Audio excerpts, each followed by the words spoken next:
අපි මේට කලින් වීඩියෝ කතා කරා DFA deterministic finite automata ගැන. දැන් කතා කරන්නේ අපි NFA ගැන. non deterministic finite automata. මොකක්ද මේ NFA කියලා කියන්නේ?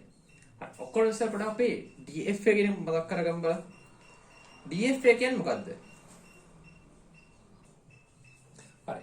DFA කියලා කියන්නේ පිට කලින් ඉගෙන ගත්ත જાතියේ මේ වගේ හැඩ රූපයක් තියෙන එකක්. මේකේ විශේෂත්වය මොකද්ද? අපි දන්නවා අපිට මොකක් හරි විධානයක් දුන්නට පස්සේ අපි මෙතෙන් ඉඳන් කොහෙටද යන්න ඕන කියලා. ඒක අනන්‍යයි.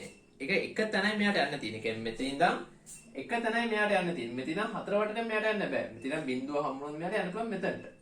මෙයාට එක හම්බුනොත් මෙයාට යන්න පුළුවන් මෙහෙට. අසමාන පොඩි වෙනස්කමක් කරා. මෙතන බලන්න මෙයාට එක මොනවා හරි ඉලක්කම ලැබිච්ච ගමන් එයාට එක තැනකට විතර. ඒ කියන්නේ මෙයාට එක ලැබුණොත් එහේ යන්න පුළුවන් ඉන්නේ මෙතනට. මෙයාට එක ලැබුණොත් මෙයාට යන්න පුළුවන් මෙතන විතරයි. ඒ කියන්නේ මෙයාට අපි යන තැන මෙයාට එක හරි බිඳුව හරි ලැබුණොත් මේ යන තැන අපි කලින්ම දන්නවා. ඒ වගේම එයාට යන්න තියෙන්නේ එක තැනයි. මෙතන මෙතෙන් විතර යන්න තියෙන්නේ. එයාට හතර වටේම යන්න බෑ. අනේ DF එකේ ලක්ෂණ ඔක තමයි. අපි බලමු NF එකේ ලක්ෂණ මොනවද පොඩ්ඩක් බලමු. බලන්න NF එක. NF එකක එයාට යන්න ගොඩක් තැන් තියෙනවා. මෙයාට බිඳුව ලැබුණොත් එහෙම මෙයාට මෙතනම ඉන්න පුළුවන්. ඕන C වලට යන්නත් පුළුවන්. මෙයාට එක ලැබුණොත් එහෙම B වලට යන්න පුළුවන්, D වලට යන්න පුළුවන්. ඒ වගේම එයා මේ යන තැන තෝරගන්නේ randomly. ඒ අපිට කියන්න බෑ මෙයා කොහෙට යයිද කියලා. එයා randomly තෝරගන්නවා යන තැන. ඒ හින්දා බලන්න ඒකයි මේකයි ගොඩක් වෙනසක් තියෙනවා. DFA යන තැන කලින් තීරණය කරන්න පුළුවන්. මේක යන තැන කලින් තීරණය කරන්න බෑ. මෙයා මෙතනම ඉන්න පුළුවන්, මෙතනට යන්න පුළුවන්. ඒ වගේම මෙයාට යන්න පුළුවන් එක තැනයි තියෙන්නේ. මෙයාට තැන් කීපයකට උනත් යන්න පුළුවන්. ඔන්න ඔය කරුණ මත DFA NFA වෙනස් වෙනවා. අපි බලමු කොහොමද NFA එකක් හදන්නේ කියලා. ඊට කලින් මෙතන මොකද්ද මේ නොටේෂන් එක තියෙන්නේ? මොකද්ද මේ යටම තියෙන නොටේෂන් එක? මෙන්න මේක. මොකද්ද මේ? මේ මොකද්ද? මේ කියන්නේ empty set එකකට අපි කියන්නේ. empty set එකකට අපි කියන්නේ මෙන්න මේ notation එක තමයි අපි දාන්නේ. ඒක මුකුත් නැත්තම් එතන අපි දාන notation එක. හරි. බලමු දැන් NF එකක් කියන්නේ මොකද කියලා අපි. අපි උදාහරණයක් බලමු. දැන් මම යන්නේ NF එකක් හදන්න යන්නේ. ඔයා මේ සිද්ධියට කමිට කලින් හදුවා DFA set of all strings that end with 0. මේකට ඔයාලා DF එකක් හදන්න හැටි මම කියලා දීලා තියෙන්නේ. දැන් බලමු මේ කොහොමද මෙයාට NF එකක් හදන්නේ කියලා. මුලින්ම මම start state එක ගන්නවා. මම සුපුරුදු පරිදි මගේ start state එක මම A කියලා ගන්නවා. මෙන්න මේ විදිහට.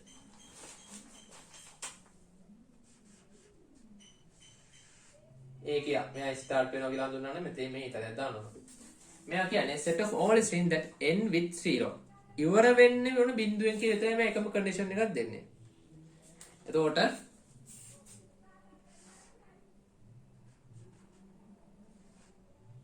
මෙයා මෙතනින් මම end point එක ගන්නවා බලන්න මෙයාට end point එක එහෙනම් ඉවර වෙනවනේ මෙතන ඉන්නේ එහෙනම් මෙතනට බිඳුව ලැබිච්ච ගමන් end point එකට යනවනේ එතකොට මේක විතරක් තිබ්බම ඇතිද බෑ මෙතනට එක ලැබුණොත් මොකද වෙන්නේ ඒ එක විතර ලැබෙන කතාව තිබ්බ DFA වල මෙතනදී මෙයාට මල්ටිපල් choices තියෙනවා. එහෙනම් මෙතන බිඳුව හරි එක හරි ලැබෙන්න පුළුවන්. ඒ කියන්නේ බිඳුව ලැබුණොත් මෙතනම මෙයා රිපීට් වෙනවා. එක ලැබුණොත් එහෙම ඉස්සරහට යනවා. ඒතර බලන්න මෙයාට බිඳුව ලැබුණොත් මෙතන ඉන්නත් පුළුවන්, ඉස්සරහට යන්නත් පුළුවන්. කොහොම හරි මෙයා කියන්නේ end වෙන්න ඕනේ, ඉවර වෙන්න ඕනේ 0 වලින්. බාන ඉවරලා තියෙන 0 වලින් මට පුළුවන් ද මෙයා මෙහෙම කරන්න?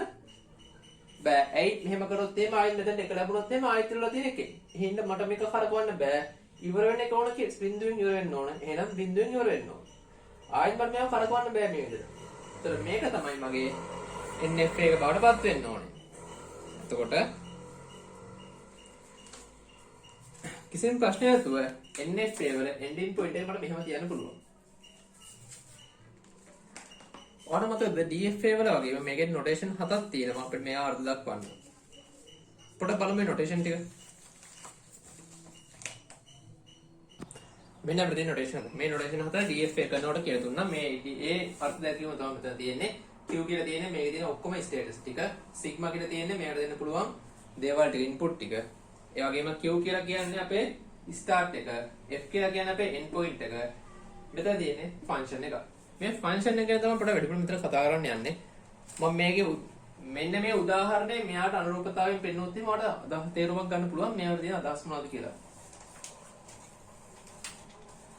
බලන්න මෙතන Q කියලා කියන්නේ මොනවද ස්ටේටස් මොනවද මෙයාගේ A B විතරයි මෙයාගේ තියෙන්නේ.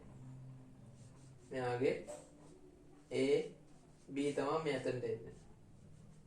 මෙයාගේ සිග්මාට එන්නේ මොකද්ද? මෙයාට එන්නේ 0 and 1 විතරයි එන්නේ. වෙන මොකුත් නැහැ නේ මෙයාගේ ඉන්පුට්. මේකේ ස්ටාර්ට් පොයින්ට් එක වෙන්නේ මොකද්ද? A1 වෙන්නේ. ස්ටාර්ට් වෙන්න තියෙන A1. එන්ඩ් පොයින්ට් එක මොකද්ද මෙයාගේ? මෙයාගේ එන්ඩ් පොයින්ට් එක B. මෙතන ඔයාලට මතකද ට්‍රාන්සිෂන් ෆන්ක්ෂන් කියලා මම ඉස්සෙල්ලා කිව්වා. මෙන්න මේ ට්‍රාන්සිෂන් ෆන්ක්ෂන් කියලා මෙයාට කියන්නේ ට්‍රාන්සිෂන් ෆන්ක්ෂන් එක Q වැඩි කිරීම සිග්මා වලින් ලබා දෙනවා කියලා මම කියලා තියෙනවා. පොඩ්ඩක් බලමු මේ Q වැඩි කිරීම සිග්මා කියන්නේ මොකද්ද කියලා. පොඩ්ඩක් බලන්න. මෙයාට මම මොකද්ද මෙයාට මම බිඳුව දුන්නොත් මෙයා මෙතනටමයි එනවා. මෙයාට මම 1 දුන්නොත් ආයෙත් මෙතනට වෙන්න පුළුවන්. මම මෙයාට බිඳුව දුන්නොත් ඕනනම් මෙයාට මෙතනට යන්න පුළුවන්. හරි. එතකොට මෙයාට මල්ටිපල් choices තියෙනවා යන්න. බලන්න පොඩ්ඩක් මෙහෙම නේද තියෙන්නේ කියලා යන්න. බලන්න Q වලට Q කියලා කියන්නේ A වලට බිඳුව ලැබුණොත් මෙයා A වලට යන්නේ. A වලට බිඳුව ලැබුණොත් එහෙනම් මෙයාට ආයෙත් A වලට එන්න පුළුවන්. A වලට 1 ලැබුණොත් එහෙනම් මෙයාට B වලට උනත් යන්න පුළුවන්. So A වලට 1 නෙමෙයි මෙයාට බිඳුව ලැබුණා. එයාට 0 ලැබුණොත් එහෙනම් මෙයාට මෙතන A වලින් ඉන්නත් පුළුවන්. 0 B වලට යන්නත් පුළුවන්. A වලට 1 ලැබුණොත් එහෙනම් මෙයාට මෙතන විතර රිපීට් වෙන්න පුළුවන් වෙන්නේ. B වලට බිඳුව ලැබුණොත් මොකද වෙන්නේ? B වලට බිඳුව ලැබුණොත් එහෙම B වලට බිඳුව ලැබුණොත් එහෙම එයාට කොහෙටවත් යන්න විදියක් නැහැ. මේක මේක නන් සෙට් එකක් කියලා අපි කියන්නේ. මෙන්න මේ හැඩයට කියන්නේ. මුකුත් නැහැ මේකේ. කොහෙවත් යන්න විදියක් නැහැ. ඒකට මෙයාට එක ලැබුණොත් මෙයාට කොහෙවත් යන්න විදියක් නැහැ. එතකොට A වලට යන්න පුළුවන් possibilities මොනවද? A වලට ඕනනම් මෙයාට A වලට යන්න පුළුවන්, B වලට යන්න පුළුවන්, ඕන තැනකට යන්න පුළුවන් ඒ පාරට. බලන්න මේ සෙට් එකේ කටට යන්න පුළුවන් තැන් මොනවද තියෙන්නේ? ඕනනම් A වලට යන්න පුළුවන්, B වලට යන්න පුළුවන්, AB ඕන එකට යන්න පුළුවන්, ඕනනම් empty set එකටවත් යන්න, null set එකටවත් යන්න පුළුවන්. ඒතර මේවා තමයි possibilities වෙන්නේ. මෙතන ස්ටේට් දෙකයි අපි ගත්තේ. මම ස්ටේට් තුනකුත් ගන්න පොඩ්ඩක්. ඒතරට වඩාත් පැහැදිලි වෙන්නේ මොකක්ද මම කියන්න කතාව කියලා. ස්ටේටස් තුනකුත් තරම් පොඩ්ඩක් පැහැදිලි කරන්න. ඒතකොට වඩාත් පැහැදිලි වෙයි. බලන්න මම මෙයාට ස්ටේටස් දෙකයි ගත්තේ. දෙකක් ගත්ත පාර මෙයාට තැන් 4කට යන්න පුළුවන්කම තිබ්බා. මම දැන් මෙතන A B C කියලා A B C කියලා ස්ටේටස් තුනක් ගන්නවා. ඒ තුන ගත්තට පස්සේ මෙයාට යන්න පුළුවන් තැන් මොනවද තියෙන්නේ? මෙයාට යන්න පුළුවන් ඕනනම් A වලට යන්න පුළුවන්. B වලට යන්න පුළුවන්. C වලට යන්න පුළුවන්. A B වලට යන්න පුළුවන්. A C වලට යන්න පුළුවන්. B C වලට යන්න පුළුවන්. A B C වලට යන්න පුළුවන්. ඒ වගේම null set එක උනත් යන්න පුළුවන් මේගොල්ලන්ට. ඔන්න මෙයාට යන්න පුළුවන් possibilities තියෙනවා මෙතන කීයක් තියෙනවද? 1 2 3 4 5 6 7 8ක් තියෙනවා. මෙතන 8ක් තියෙනවා. බලන්න පොඩ්ඩක්. මෙතන ස්ටේටස් දෙකක් ආවට පස්සේ 8ක් වුණා. දෙකක් ආවට පස්සේ 8ක් වුණා. ස්ටේටස් 3ක් ආවට පස්සේ මෙතන 8ක් තියෙනවා. මෙතන 3ක් ආවට පස්සේ 8ක් තියෙනවා. මෙතන දෙකක් ආවට පස්සේ 4ක් තියෙනවා. ඒ කියන්නේ මොකක්ද වෙලා තියෙන්නේ? මේවා නිකන් දෙකේ බලයක් වගේ වෙලා නේද? දෙකේ තුන්වෙනි බලය 8යි. මෙතන දෙකේ බලය 4යි. ඒ කියන්නේ පොඩි අවබෝධයක් තියාගන්න. මෙයාගේ සෙට් ගන්න වැඩි වෙනකොට මෙයාට යන්න පුළුවන් මල්ටිපල් choices ගන්න වැඩි වෙනවා මේ වගේම. කොයි කේ ගුණයකද වැඩි වෙන්නේ? මෙන්න මෙච්චර ගුණයකින්. එතකොට මට මෙතන ලියන්න පුළුවන් මොකක්ද ලියන්න පුළුවන්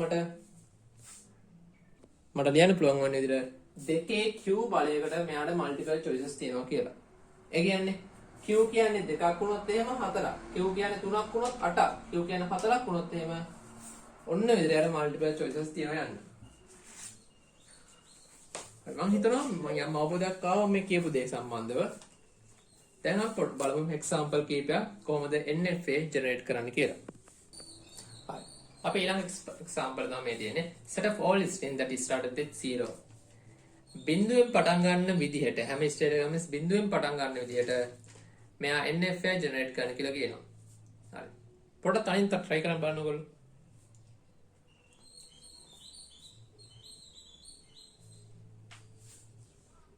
හරි බලගමු. මෙයා කියන්නේ set of all string that is started with 0. ඒ කියන්නේ මොකක්ද එතන? හැම එකම පටන් ගන්න 0 වලින් බිඳුවෙන් පටන් ගන්න කියලා කියන්නේ මම. ඇතර මම සුපුරුදු පරිදි මම ඒ වලින්ම මගේ ආරම්භක ස්ටේටස් පටන් ගන්නවා. මෙන්න මෙහෙම. මෙයා 0 වලින් පටන් ගන්න කියන්නේ 0 වලින් පටන් ගත්තොත් මෙයාගේ end point එක මෙන්න මෙහෙම ලකුණු කරා නම් වැඩේ හරියි. DF එක තරම් මේක අමාරු නෑ. ඒතර ඔයාලට පුළුවන්කම තියෙනවා මෙයා තමයි ආරම්භක පොයින්ට් එක. මෙයාට ආරම්භයේ තියෙන ඕනම ස්ට්‍රින්ග් එකක් මොනවද තියෙන්න පුළුවන් මේක? දැන් මොනවද මෙයාට එන්න පුළුවන් දේවල් තියෙන්නේ? මෙයාට බිංදුව එන්න පුළුවන්, බිංදුව එන්න පුළුවන්, බිංදුව 1 එන්න පුළුවන්, බිංදුව 1 1 1 එන්න පුළුවන්. මේ ඕනෙම එකක් පිළිගන්න පුළුවන්. එයා එක කන්ඩිෂන් එකක් කියන ආරම්භයේ බිංදුව තියෙනවා. ආරම්භයේ බිංදුව තියලා වෙන ඕනම දෙයක් කාටවත් ප්‍රශ්නයක් නැහැ. ආයෙනම් ආරම්භයේ බිංදුව තියෙනවා. ඊට පස්සේ ඕන එකක් එන්න මට කරන්න නැහැ. කිසිම ප්‍රශ්නයක් නැහැ ඕන එකක් එන්න. ඔන්න මම NF එක ජෙනරේට් කරා. දැන් මෙතන මම දාන්න ඕනිද එකවවත් මොකද වෙන්නේ කියලා නෑ නෑ. අපි මේ හදන්නේ NFA.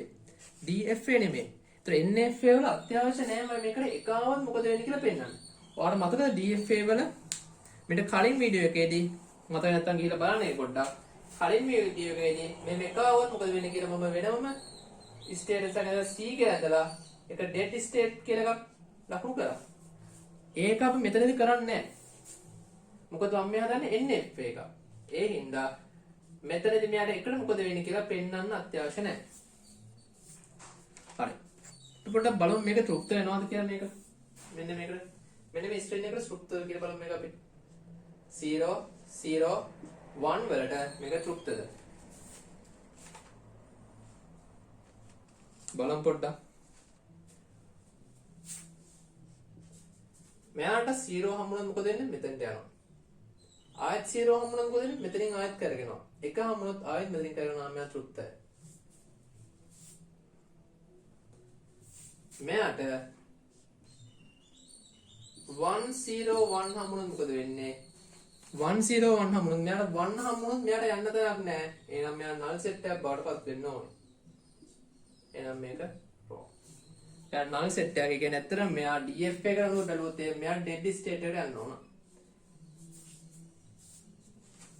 මම හිතනවා කොහොමද NF එක ජෙනරේට් කරන්න කියලා යම් අවබෝධයක් ආවා කියලා. අපි තව උදාහරණයක් බලමු. මේ අපිට ගෙන ඊළඟ උදාහරණය.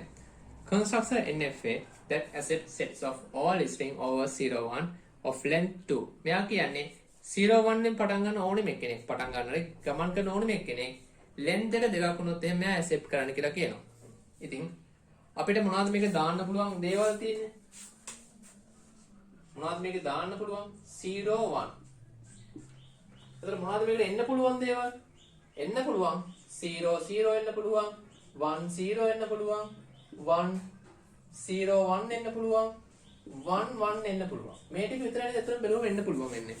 ඇයි length එක දෙකක් වෙන්න ඕනේ. length එක දෙකක් වෙන්න කියලා කියන්නේ මේ පරතරය දෙකක් වෙන්න ඕන කියලා කියන්නේ. ඒතර මේ හතරට අමතර වෙන්න පුළුවන්ද? බෑ. ඒතර මම මේකට NF ජෙනරේට් කරනවා බලන්න. මගේ ආරම්භක ස්ථානය මෙයාට 0 1 මොකක් ලැබුණත් මෙයා ඊළඟ පොයින්ට් එකට යන්න ඕන. මම ගන්නවා එයා B පොයින්ට් එක කියලා. B පොයින්ට් එකකට මොනවා ලැබුණත් එයා ඉස්සරහට යන්න ඕන. මම ගන්නවා එයා C පොයින්ට් එක කියලා. එතන මෙයා තමයි end point එක බවට පත් වෙන්න ඕන. එතන මම මෙයාව ආයෙත් හරවන්න ඕනේද මෙහෙම? නෑ. ඇයි? මේක end point එකනේ. එතන length මේක තව එකක් කරවුවොත් මේ length එක 3ක් වෙනවනේ. එහෙම බෑ. length එක 2යි මේ 1යි 2යි. length එක 2යි. එහෙනම් end point එක. පොඩි අපි උදාහරණ කීපයක් බලමු. මම ගන්න මෙන්න මේක ගන්න. එක්සැම්පල් එකක් විදිහට මේක ගන්න. 0 0 0 0 ගමුකෝ අපි. 0 0 ගත්තොත් එහෙනම් බලන්න 0 හම්බෙච්ච ගමන් මෙයා මෙතනට යනවා. ඊළඟ 0 එකේදී මෙයා C වලට යනවා. එහෙනම් මෙයා accept වෙනවා. ඊට පස්සේ තව එක්සැම්පල් එකක් ගන්නම් මම පොඩ්ඩක්. EG2 මම ගන්නම් 0 0 1 කියලා ගන්නවා. හරි. බලන්න පොඩ්ඩක් එක. මෙතනදී 0 හම්බුනා මේ ඉස්සරහට ගියා. 0 හම්බුනා ඉස්සරහට ගියා. 1 හම්බෙච්ච ගමන් මෙයාට යන්න තරම් නැහැ. එහෙනම් මෙයා null set එකක් බවට පත් වෙනවා. මම හිතනවා මේ එක්සැම්පල් එක ඔයගොල්ලන්ට පැහැදිලි කියලා. ඊට එක්සැම්පල් එකක් බලමු. හරි. අපිට කියනවා මෙන්න මේ එක්සැම්පල් දෙකටම අපිට NFA ජෙනරේට් කරන්න කියලා. පොඩ්ඩක් හොඳට කල්පනා කරලා හදන්න බලන්න විනාඩියක් දෙන්න. ඔයගොල්ලෝ මේක විනාඩියක් පෝස් වීඩියෝ එක පෝස් කරලා හදන්න. හරි බලන්න. මේකට set of all string that end with 1. end with 1 නම් A වලින් පටන් ගන්නවා මෙයා B වලට යනවා n වෙන්න ඕනේ 1 වලින්. එහෙනම් මම B වල n point එක කියලා ගන්නවා. මේ නම් මෙයාට ඕන එකක් එන්න පුළුවන් මෙතනදී. හැබැයි මෙතනදී මෙයාට ඩබල් වෙන්න බෑ මොකද n වෙන්න ඕනේ එකේදී. එහෙනම් මෙයා තමයි start එක. start එක මෙයා n වෙන්න ඕනේ එකේදී. මොකද මෙයාට repeat වෙන්න බෑ. මොකද මෙයා repeat වුණොත් මෙයා n වෙන එකේදී නොවෙන්න පුළුවන්. මෙතන repeat වුණාට ප්‍රශ්නයක් නැහැ. ඔන්න මම NF එක ජෙනරේට් කරා. තාම සරලයි. හිතන්න දෙයක්වත් නැහැ අතර බැලුවම. A වලදී පටන් ගන්නවා B වලට යනවා n වෙන්න එකේදී. මොකද මේක repeat වෙන්න බෑ n එකේදී වෙන හින්දා මෙතන repeat වෙන්න පුළුවන් වුණා. ඊළඟ එක මොකද කියන්නේ?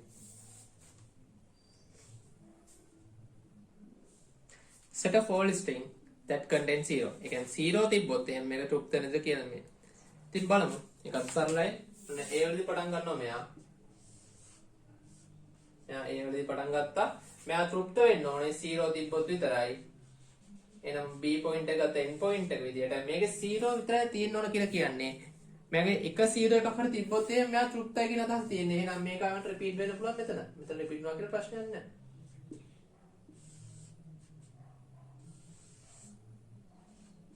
මේක මෙහෙම රිපීට් වෙනවා කියලා ප්‍රශ්නයක් නැහැ. ඇයි අපිට කියන්නේ මෙයාගේ එක 0 එකක් තිබ්බනම් ඇති කියලා. ඔන්න එහෙනම් මම ඒකට NF එකක් ජෙනරේට් කරා. අපි තව උදාහරණයක් බලමු. හරි. මෙතන අපි ඊළඟ එක්සැම්පල් දෙක. set of all string that start with 0 1 0. මෙයා කියනවා set of all string that start with 1 0. මෙයා කියනවා ඒක තෘප්ත වෙන්න ඕනේ මේ NF එක 1 0 වලින් පටන් ගන්න ඕන මිස්ටර් එක. ඉතින් ඕනත් මේකට ටික වෙලාවක් දෙන්නම් හදන්න. වෙන වීඩියෝ එක පෝස්ට් කරලා පොඩ්ඩක් උත්සාහ කරන්න කටියත් එක්ක. හරි බලමු. මෙතන set of all string that started with 1 0. 1 0 නම් ඔන්න start මගේ state එක ඒක හඳුන්වනවා මම ඊතරයක් දාලා ඊට පස්සේ මෙයා 1 0 වලින් තමයි පටන් ගන්නවා 1. එහෙනම් මෙතනට එක ලැබෙන්න ඕන. එහෙනම් මෙයා B point එකට යනවා. B point එකට එක ලැබුණොත් මොකද වෙන්නේ? B point එකට එක ලැබුණොත් මේක හරියන්නේ නැහැ. මොකද 1 0. එහෙනම් මෙතන 0 ලැබුණොත් තමයි මෙයා ending point එකට යන්න ඕනේ. මෙන්න මේ විදිහට. අතවල අවට කියන්නේ එකම condition එකයි පටන් ගන්න ඕනේ එක 0 වලින් ending point එක මට වඩා නැහැ. මෙයා එහෙනම් මෙතන repeat කරාට ප්‍රශ්නයක් නැහැ කියලා. දැන් මම මෙතන පෙන්නන්න ඕනේද මෙතන බිඳුව ලැබුණොත් මොකද වෙන්නේ? මෙතන එක ලැබුණොත් මොකද වෙන්නේ කියලා? නෑ නෑ. DFA වගේ මෙතන පෙන්නන්නේ නැහැ. ඔයාලා මතකද DFA වල මම මෙහෙම යටට ඉරක් ගහලා පෙන්නුවා මොනවද dead state එක යනවා කියලා. මේ NFA අපි ජෙනරේට් කරන්නේ NF වල මෙහෙම පෙන්වන්න අත්‍යවශ්‍ය නැහැ. ඒතර මේක තමයි සාර්ථක මේ. හරි. බලන්න අන්තිම එක. Set of all string that end with 1 1. end with 1 1. එහෙනම් ඉවර වෙන්න ඕනේ එක එකෙන්. එහෙනම් අපි A වලින් පටන් ගමු. A වලින් පටන් ගත්තොත් එහෙම ඉවර වෙන්න ඕනේ 1 1 නම් ඔන්න එක 1 එකක්. එතකොට මම B වලට යනවා. තව 1 එකක් ලැබිච්ච ගමන් මෙයා n වෙන්න ඕනි. එහෙනම් මම C point එක ending state එක කියලා ගත්තා. හරි. මෙච්චරද තියෙන්නේ? මෙච්චරද? නෑ. මේක අසම්පූර්ණයි. ඇයි ඒ? මෙයා ending point එක විතර ගැන විතර අපිට කියලා තියෙන්නේ. එහෙනම් මෙතන repeat වෙන්න පුළුවන් මේ. ending point එක මෙච්චරයි. මෙතන repeat වෙන්න පුළුවන්. ඕන එකක් එන්න පුළුවන් නිසා අන්තිමට එක එක තියෙනවනේ. බිංදුව බිංදුව බිංදුව 1 බිංදුව 1 1. මේ අන්තිමට එකක තිබ්බනම් මේක හරි. මේ ඔක්කොම ටික මෙතන repeat වෙ තියෙනවා. ඔන්නෝම තමයි තියෙනවා කියලා කියන්නේ. හරි. මම මේ අන්තිම කරපු උදාහරණ 4 නම් ඔයාලට පුළුවන් ගෙදර වැඩක් විදියට මේකට මේ අන්තිම කරපු 4ට අදාළ DFA ජෙනරේට් කරන්න. DFA ජෙනරේට් කරාට පස්සේ ඔයාලට අවබෝධයක් වෙයි මොකද්ද මේ NFA එකයි DFA එක අතර වෙනස කියලා. පුළුවන් තරම් අඩුම පියවර සංඛ්‍යාවකින් DFA ජෙනරේට් කරන්න උත්සාහ කළා. Tamanට අපුත්තර දිනනවා නම් පල්ලෙහා කමෙන්ට් වල දාන්න. හරි. මම හිතනවා මේක සම්බන්ධව හොඳ යම් අවබෝධයක් ආවා කියලා. අපි ඊළඟ වීඩියෝ එකේදී තවත් NFA එකත් එක්ක තවත් NFA වල කොටසුත් එක්ක හම්බෙමු.